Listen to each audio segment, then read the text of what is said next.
You're listening to the Autism Weekly podcast. Each week we share community voices and bring light to stories that increase awareness, acceptance, equity, access, and inclusion.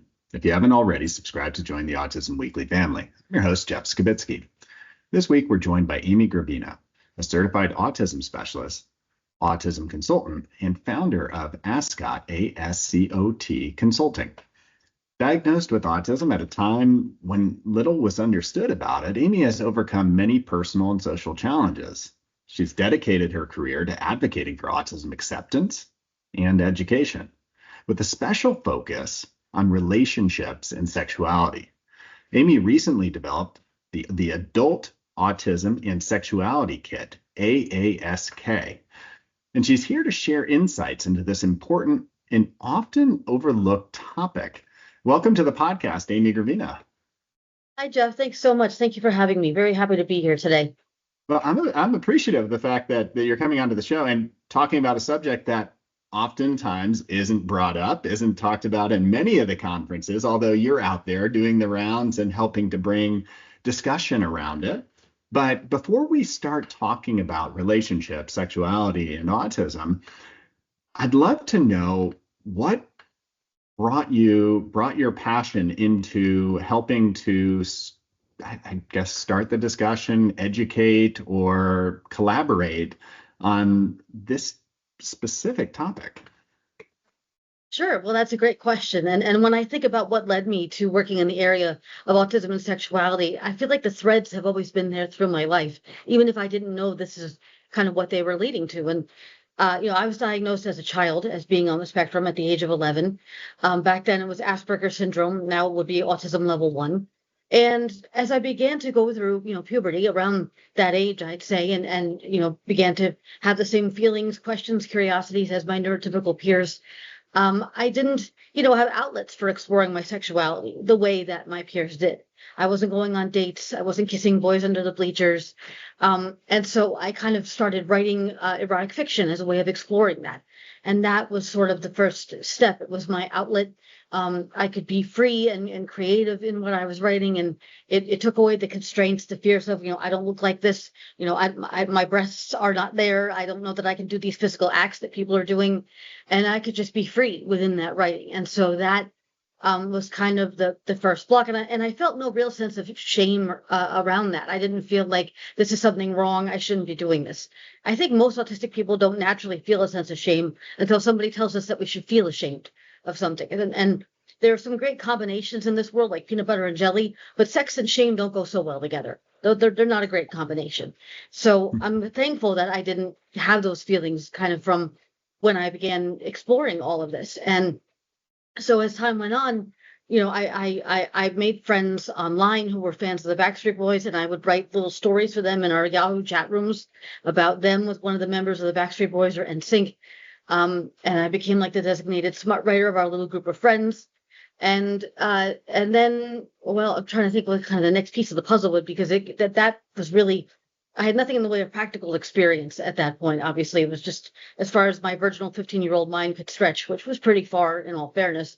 But many years later, I in about 2010, I started an erotic fan fiction website for the Monkees, not the animal, but the band from the 1960s.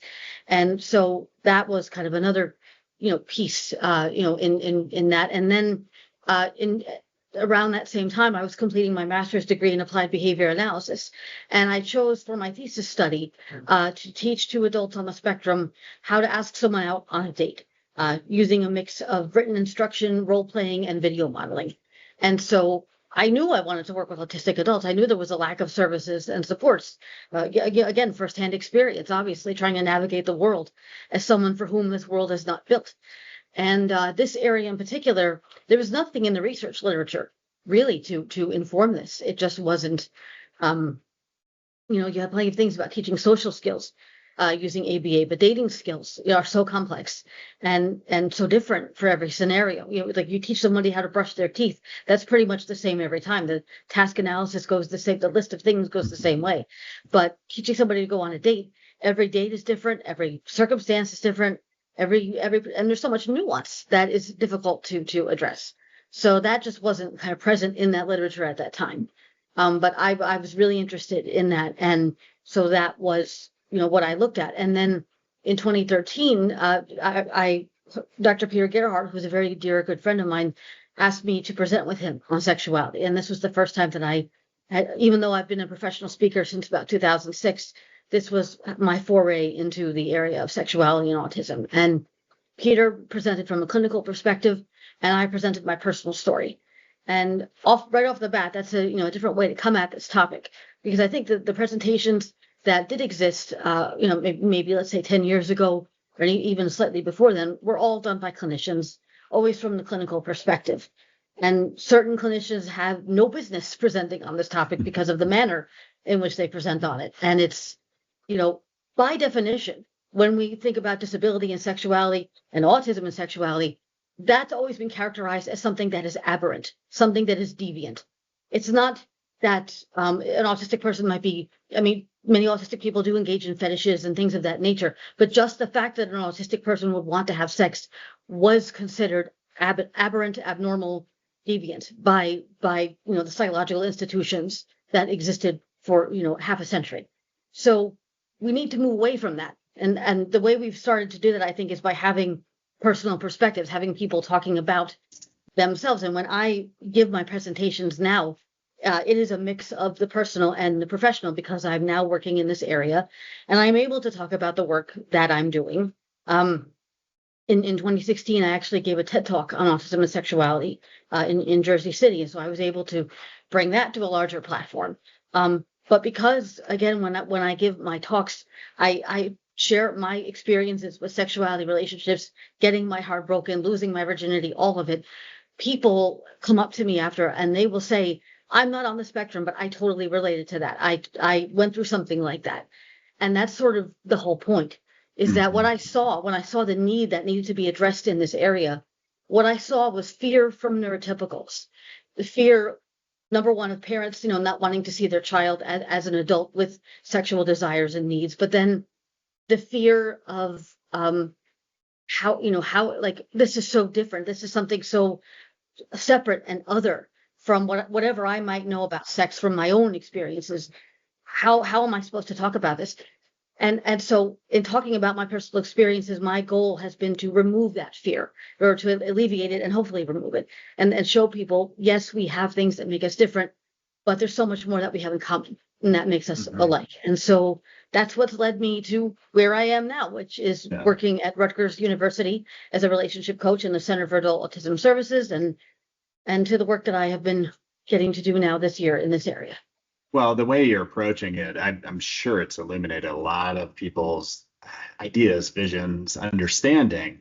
And even when you were talking about clinicians, when you are going through this timeline, I'm thinking back to 2011, 2013, is that I would imagine almost everything being taught on relationships was rules, robotic. This is how you do it. This is what the next step, like it was so structured, where relationships are fluid and it takes more concept reasoning. But before we go into the teaching process that you're looking at and how you are approaching this, you had mentioned a couple times the sameness, how there is uniqueness to the autistic experience, but there's also so many similarities. What are those commonalities, and what are the misconceptions that people have created in their heads? You said one of them was that, sexual behavior is aberrant for people who are neurodiverse. Well, obviously that's wrong, and we've learned that, but what are some of the other misconceptions that folks have? That's a great question. I think there are so many misconceptions, and those have kind of influenced why we've been unable to have these conversations. I think one of the biggest misconceptions, and the one I often tackle head on, is that autistic people are asexual, which means that they're not interested in sex or have no desire to have sex. And there certainly are people who do identify as asexual who are on the spectrum, and that is completely fine. But a lot of that thinking comes out of what we would refer to as infantilization, which is where we talk about autistic adults as if they're children in big bodies. We say, oh, he's 23 years old with the mentality of a 5-year-old. Well, no, he's 23 years old with the mentality of a 23-year-old who just happens to be autistic and have his challenges, his strengths and needs and so on. And so we do a disservice, when we just think that all autistic people must be asexual, must be just big kids, and in big bodies. And I think that is so hugely harmful in that respect. And you were talking about how what used to be taught might have been just very robotic, but I think even 10 years ago, it wasn't even up to that. It wasn't the steps weren't even being taught yet. It was just more of like, oh, this is, we should discourage all autistic and disabled people from any sexual activity. This is wrong. They can't consent. They don't have the ability. It was all, I think, very much more around that, and it was around safety as well. Autistic people are going to get abused, assaulted. They can only be victims of any kind of sexual activity. They can't be willing, active participants, which is so detrimental. And so, again, that's a larger conversation too when we talk about consent and giving and receiving consent and how that can take different topographies and forms. It can be verbal or nonverbal. But when you just automatically put forward the assumption that because someone has a disability, they can't consent to sex, that I think does even more of a disservice. And I've always been of the mind that if you want to keep someone safe, if we are going to talk about safety, then the best thing to do is to empower them, to give people knowledge and information, to teach people not just about safety, preventing STIs or unwanted pregnancy, but teaching people about pleasure. Because sex is supposed to feel good. That's what it is. That's why humans have been doing it for thousands and thousands of years. So if someone knows their body and knows what feels good for them and what doesn't, that will give them the power and the strength to say, no, don't do that. I don't like that. And I think people have this misconception that if we give people information about sex, they'll want to go out and have sex. And that's simply not true. I found out about sex from probably the worst sources that you could, which is the internet and my peers. And, the choice is basically your child is either going to find out wrong information from someone else or correct information from you. Which would you prefer? And maybe it's uncomfortable to want to have those conversations and talk about this, but wouldn't you much rather your child has accurate and correct information, medically accurate as well, than finding things out that are wildly wrong and that could possibly cause them harm? So yeah, these misconceptions, again, they're fed, I think, in some part by popular culture, portrayals of autism in the media, like Sheldon Cooper. And then they're fed in part by our diagnostic criteria as well that were, used to diagnose autism. So there's so much to wade through and kind of disassemble when it comes to those misconceptions. But hopefully we're on the right track. Absolutely. And I mean, you hit on a variety of things that whether or not somebody is identifying autistic or neurotypical, these are challenges. And some of these challenges is self-awareness. Some of these challenges is knowing where to find appropriate information and really to understand and digest it, because like you said, there's so much thrown at our children, our young adults, that's just so easily, and the adults, that's so easily digestible on the internet that could drive us in the wrong direction, regardless of who we are. Healthy relationships are a challenge. So when we're talking about relationships and sexuality, when you were developing AASK, and would you rather me refer to that as ASK or AASK? Ask. Ask is good. When you were developing Ask, what were those unique needs that you focused on? Because this is a challenging subject for everybody, I'd imagine. Absolutely. Well, I mean, setting out to design the Ask curriculum was, a massive undertaking, obviously, figuring out how we were going to focus it, what the lens was going to be for what we were doing. And this was all within the scope of a grant that I had applied for and received. It was my first grant as a principal investigator. We got it in 2022 for $25,000. And I did this in collaboration with Dr. Vanessa Ball, who is part of the Psychological Services Clinic at Rutgers, and also with Dr. Erin Lipsack and Genta Kukaj. And so this curriculum wouldn't exist without them. I just need to say that first and foremost. But our initial, step was to look at the guidelines put forward by the National Standards on Sexual Education, and there are 7 main content areas within that. And so we conducted stakeholder interviews, and and those were with autistic adults, but also the parents of autistic individuals. And we asked them to rank those areas and what they considered to be a priority. And so what we ended up coming away with was healthy relationships and personal safety were the 2 that were sort of highlighted as being the most important for this population. Being that, again, there's so many ways to come at a curriculum like this. Instead of focusing on building relationships, we decided to focus specifically on preparedness for sex through the lens of healthy relationships and personal safety. So, what that would look like, all the things that would go into that, expectations, versus reality. And then, the thing that I knew in my mind was that I didn't want this to be like other sex ed curricula where people would say, like, this is a neurotypical way to do this, and that's it. I wanted to incorporate autistic communication into the curriculum. I wanted to say, this is the a way to do this. This is how people might expect this to be done, but let's figure out the way that works best with your communication style to help you achieve this particular goal. And the fact that the curriculum incorporated sensory issues that are faced by folks on the spectrum, which is a huge component of sex, obviously. New sights, new smells, textures, bodily fluids, things like that. That was something we knew we wanted to be a part of this as well, and that we wanted it to talk about how to navigate all of that. So there was a lot to consider, in putting this together. And we also, once we had created the content, we originally were looking at Answer, which is the oldest sex ed curriculum in the country, which is housed at Rutgers. And so we were modifying some of the content that was from there, but we developed our own material as well. And then we sent the material to an autistic consultant who gave us feedback on the material, which was enormously helpful. Every step of the way, there was autistic input into this, which I think is so important and distinguishes Ask from other curricula that may be out there.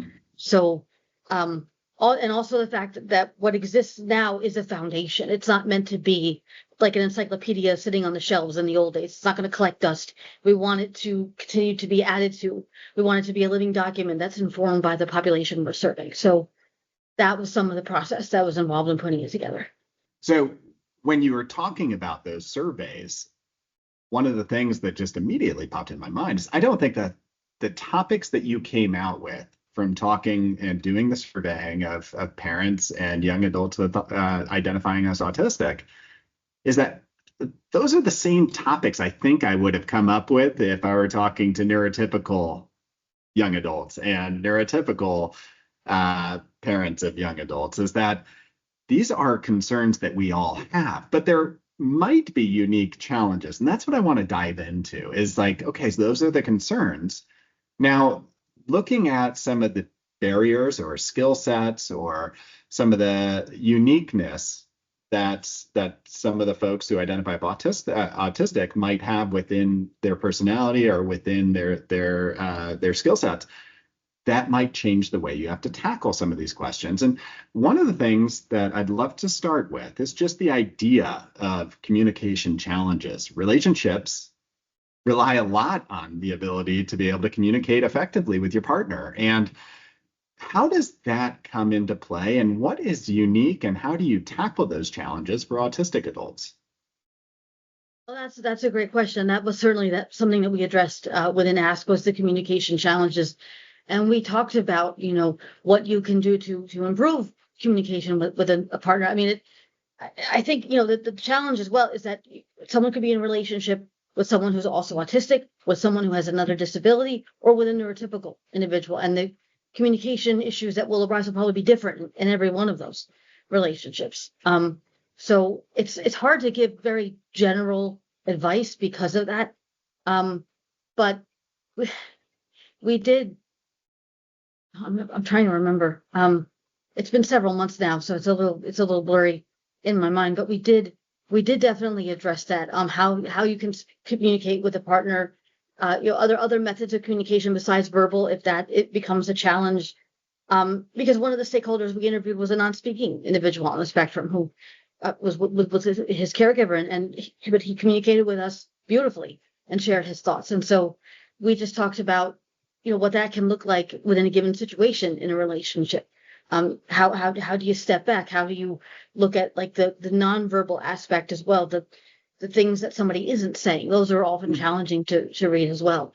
But also the thing we try to emphasize is that the burden shouldn't always be on the autistic individual to address the communication challenges. It has to come from the other partner as well. It has to be 50-50, right? So I think it would be just as great to have a curriculum that is for neurotypicals to read about being in a relationship with someone on the spectrum, and because all too often that burden does end up on the autistic individual.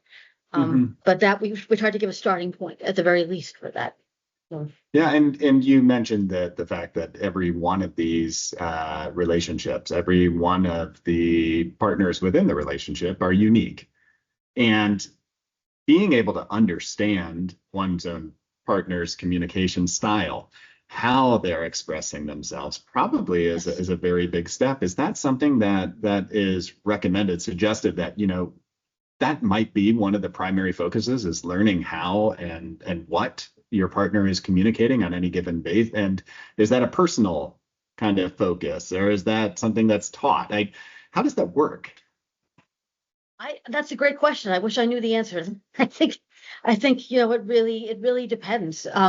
But that's part of being in a relationship, is learning how your partner communicates, learning how they themselves specifically express a given emotion, right? Because we can teach emotions in a clinical environment, but how, angry is going to look different for every person. For some people, angry is shouting and yelling and waving their hands around. For some people, angry is being completely silent. I'm more terrified of the silent people than the yellers, personally, because you don't know what the heck they're going to do.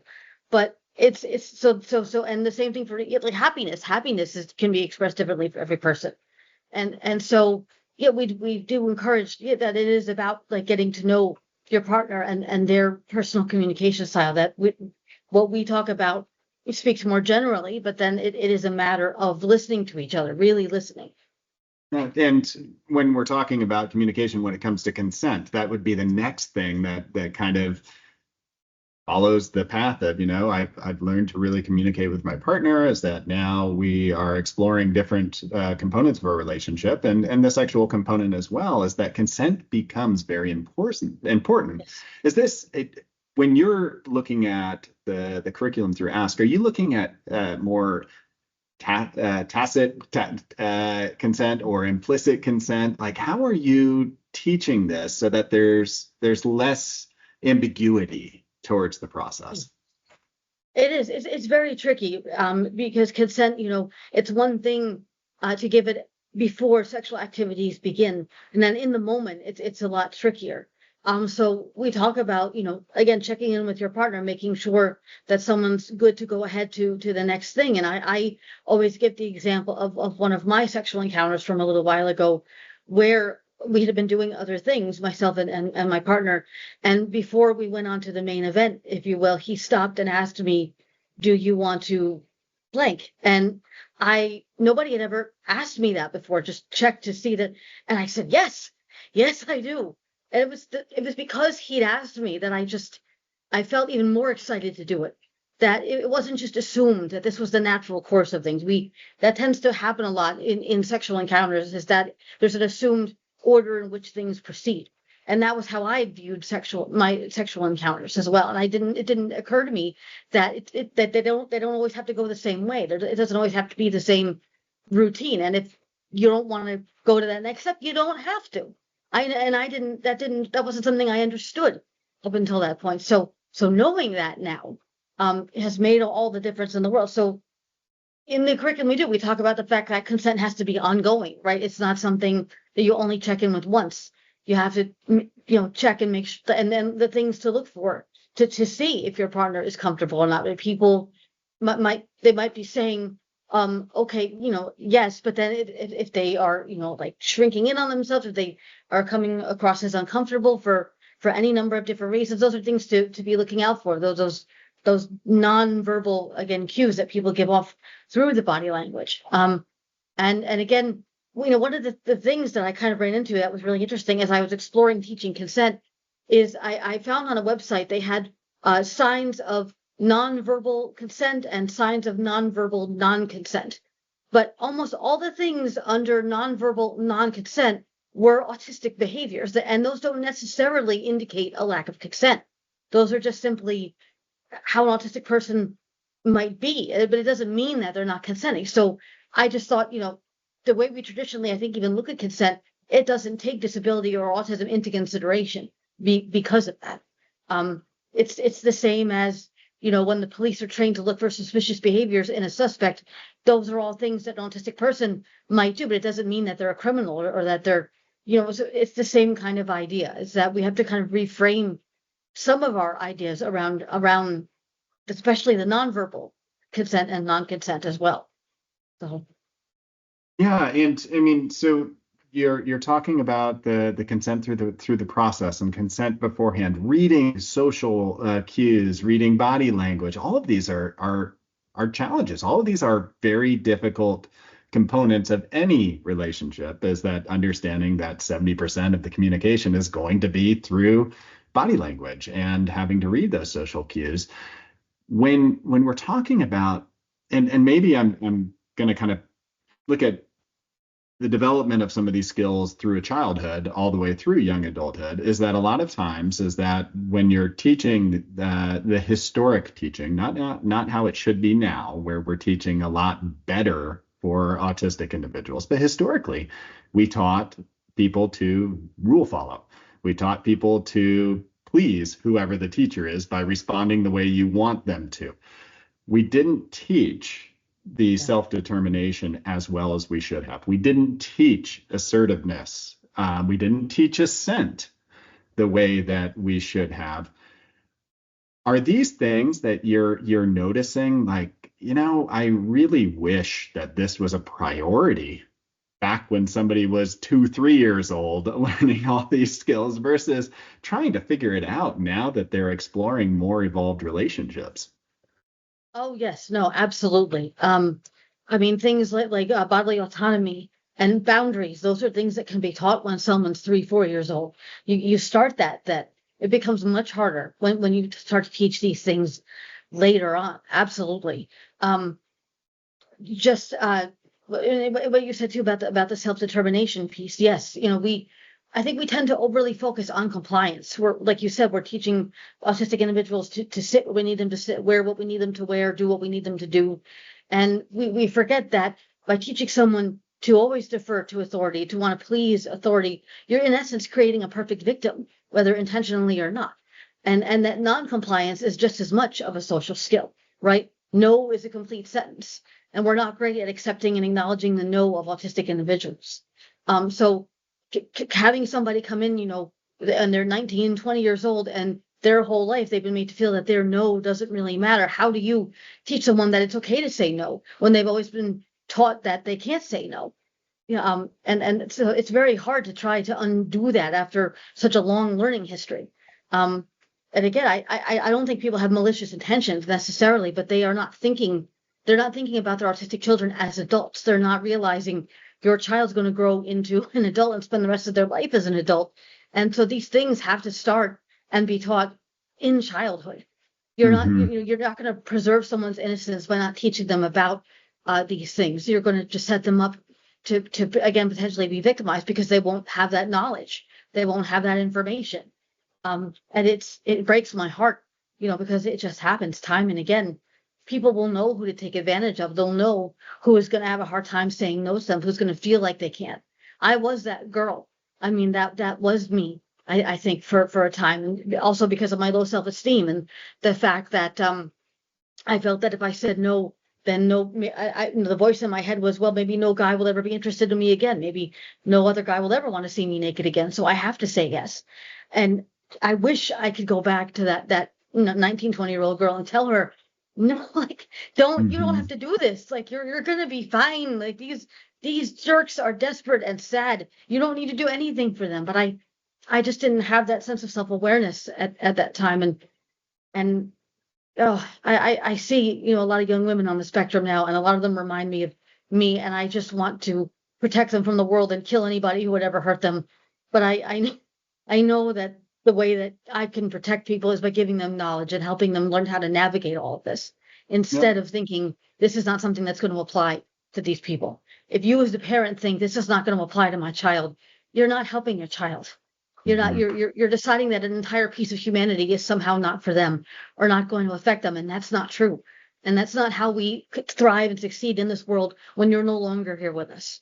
Yeah, but even having these conversations right now is that you're seeing an evolving path of just everybody's views. We're not there yet. We're not these conversations need to continue, and education still needs to continue to evolve. But is that having these conversations hopefully gets back to the clinicians. I'm a BCBA myself, is that the Yes. clinicians would start to understand, hey, you know what? I need to start prioritizing a lot of these other skills earlier in my support of any sort Yes. of individual that's receiving care. Is that these are the skills that are going to be necessary in so many different areas of life for somebody to be successful. And social relationships, sexual relationships are an important part of many people's lives. It's a priority to have Yes. both of those things intact. So I think that it's really important, and it ties back to the communication, because if you're taught only to respond in one way, is that Mhm. you become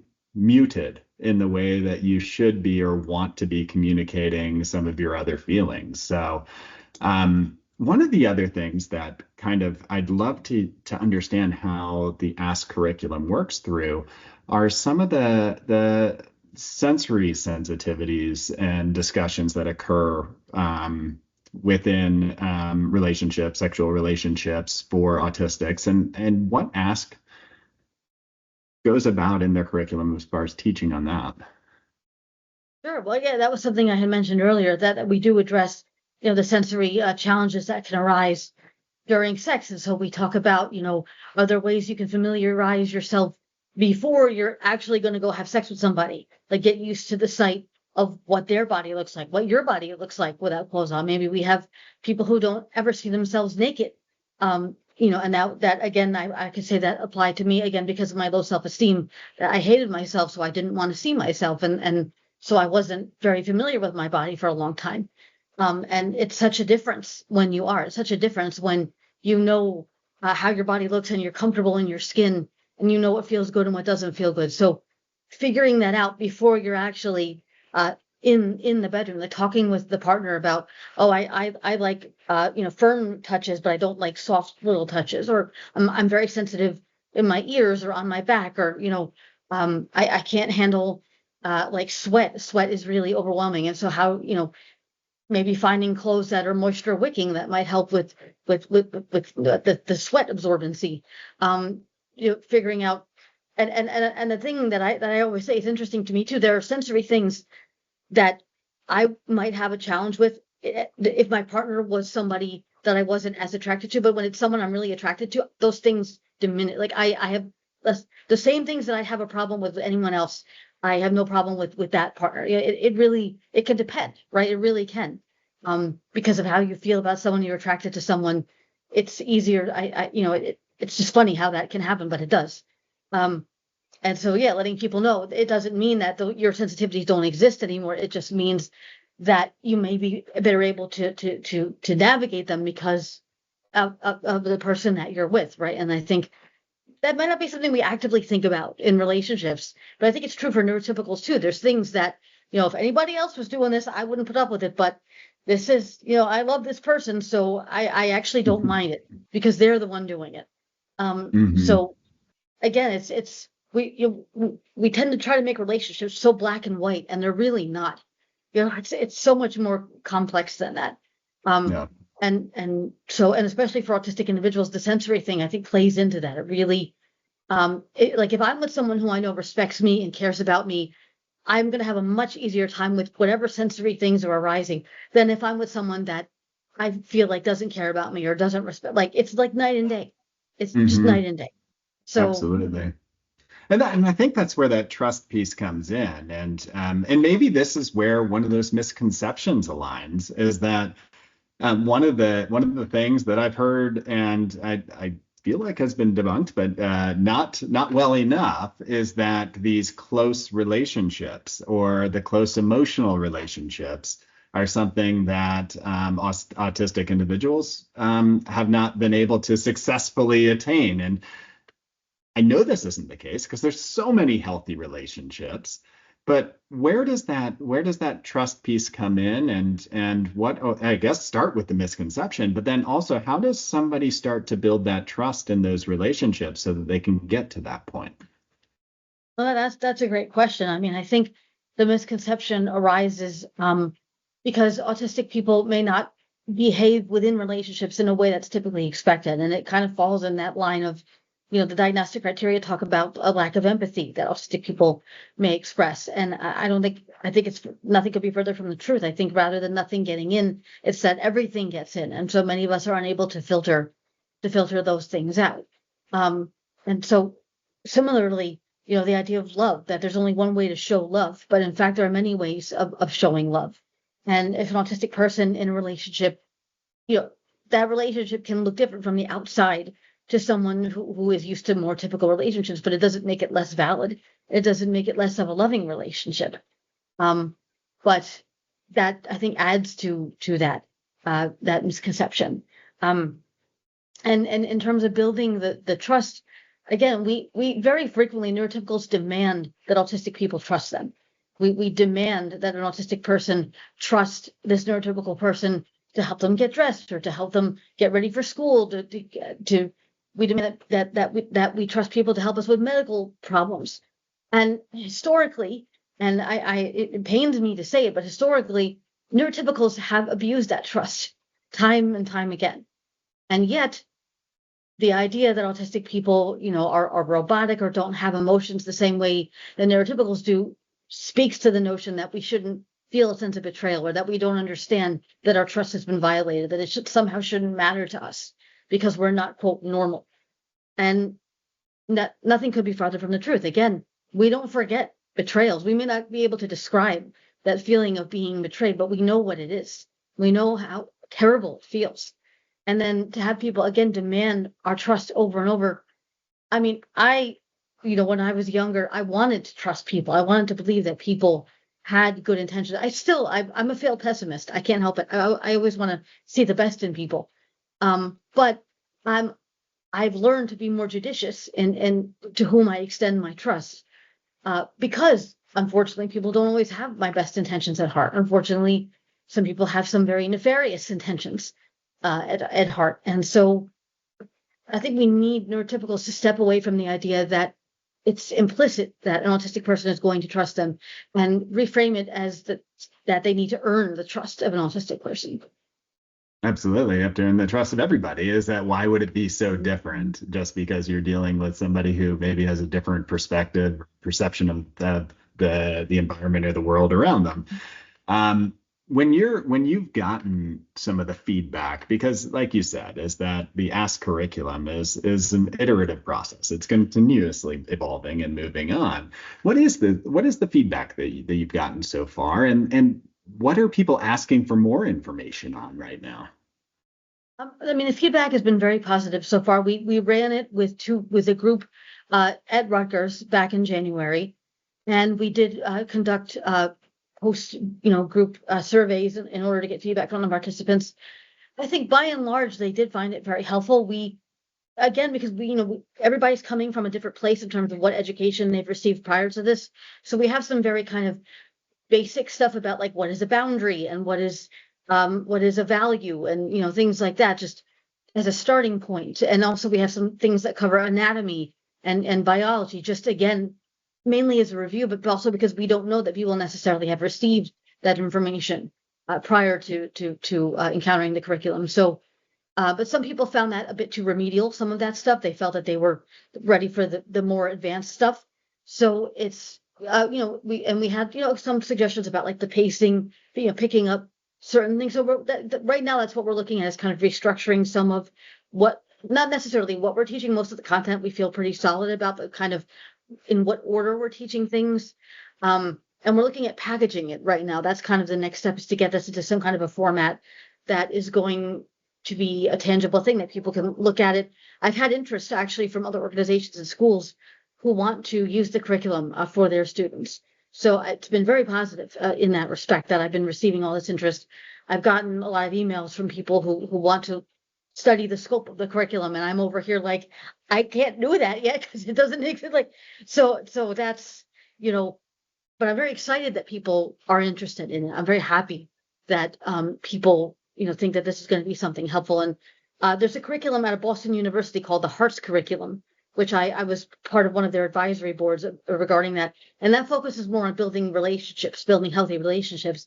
And so I feel like Hearts and Ask are very complementary to each other. I think that because we cover more of sex and preparedness for sex. And so I think that together, those two, could really be beneficial. But I'm very happy that people are wanting this and wanting to, we're looking at potentially adapting it again for other populations, like individuals with ID or individuals who are a little bit younger than college age or younger. So that's, again, all potential future directions, for the curriculum. And I'm excited that those are all possibilities. And I would imagine everybody else is waiting on pins and needles as well, just because, there's not enough information out there. There aren't enough guides to be able to help start these conversations. But one of the things that you do so well, and that you mentioned, a lot of people, when you're out there doing presentations or talking about the subject, have appreciated, is the fact that you're intertwining personal experience. I would imagine is that a lot of the teaching going on, there's going to be improvement along the way for the educators on the delivery of it. So that it isn't so rote, so boring. So Yes. it's in order to get that conversation and to elicit more of the questions that are going to be necessary to start kind of diving deeper into. So what suggestions do you have to some of the educators as they start to gain some of the curriculum out there, the Ask curriculum in particular, and how to use it effectively? Well, that's a great question. Again, part of what I'm looking to offer as a package with the curriculum is me coming in to train the clinicians, actually, to talk to the teachers about how to implement this and what and why. Well, first of all, why they need to do this. Not necessarily to the people who contact me, but like the staff at these organizations who to gain buy-in, so they understand the importance of this. And I think again, like you said, when they hear from me and they hear the personal experience, I think that really makes it hit home in a very significant way.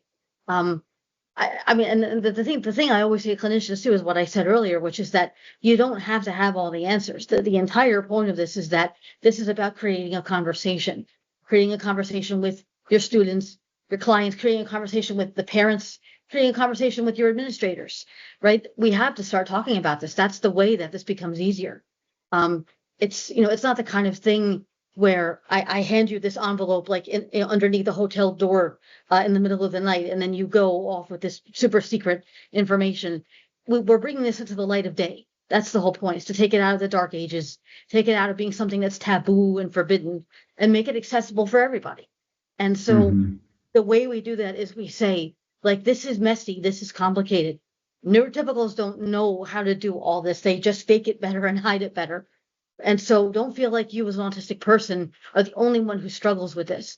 Like, just being open about that, I think, makes such a huge difference. I think, if you try to present yourself as the big authority who knows everything, that's not going to be a comfortable thing, I don't think, for the clients you support, because they don't want to feel like, well, if I don't have an answer, this person knows everything and they're going to think I'm stupid. And like, that's not going to cultivate, a healthy conversation and a positive environment. So it's the whole idea of, this is a starting point.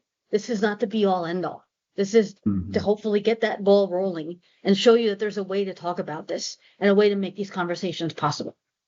And so much more attainable for the educator as well, is that I think in pretty much all walks of life, the more humble you are about your own knowledge set, the better it's going to be for those that you're collaborating with. And I think that this sounds like it's a collaborative process, is that no matter who's in the room, somebody's bringing something novel to the discussion that you are going to learn from, and everybody else will. So the facilitation sounds like so key. So I'm glad that you're a part of that when you're teaching the curriculum, because Otherwise, I think people might feel lost. So Yeah. what are some of the other resources? You mentioned the heart curriculum, and I know that Yes. you're involved with so much of the work in this space because there aren't a lot of Amy Gravinos out there that are studying this subject and out presenting.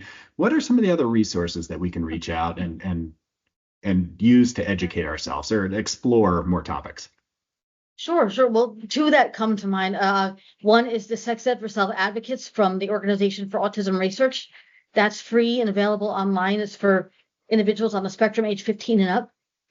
Dr. Peter Gerhardt and I actually recorded the introductions to all of the sections, and parents can read along and clinicians can read along. It's very comprehensive, covers everything from hygiene to safety to dating, abuse, sexuality, all that is in there.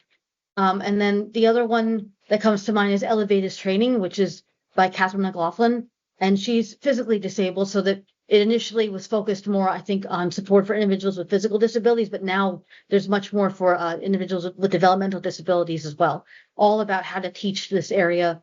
Again, very comprehensive. Again, not perfect. Bear in mind, there is no perfect resource. Every resource is going to have high points and less strong points.